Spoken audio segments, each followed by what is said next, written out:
Bonjour, morning brief du 6 juin 2022. Alors la bourse de Tunis termine la première semaine du mois de juin sur une note négative, avec un TUL index qui a accusé un repli hebdomadaire de 0,17%, réduisant ses gains annuels à 4,20% depuis le début de l'année, depuis le 1er janvier 2022.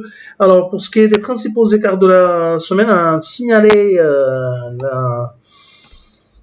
la montée de plus de 22% pour J-Filter, Sokna qui avance également de 7,73%, STB qui gagne 5,56%, une hausse de 5,33% pour BH Leasing. Simon de Bizerte qui a publié ses chiffres, ses résultats 2021, monte de 4%, 2,48% de gain pour Eurosic, Monoprix qui a pris également 2,48%, 2,22% de hausse pour Monoprix.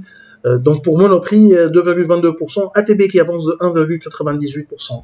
Alors pour ce qui est des principales baisses de la semaine, on a Sifat qui recule de 12,7%, 5,34% de repli pour Assad, SFBT qui corrige de 4,34%, Cartas Cement accuse un repli de 2,21%, une baisse de 2,14% pour OneTech, UUB dévise de 2,11%, 1,94% de perte pour Paulina, BH qui termine sur une note négative de 1,75%, une correction de 1,38% pour ATL et Sotrapid qui a légèrement reculé de 0,73%. Alors on a Simon de Bizerte, SCB qui a annoncé un résultat déficitaire 2021 de 6 153 000 dinars, mais qui est inférieur à nos attentes, 12 millions de dinars, bien sûr 12 200 000 dinars pour nos attentes. Pour rappel, le cimentier de l'État avait publié un résultat déficitaire de 0,421%, c'est-à-dire 421 000 dinars de perte en 2020.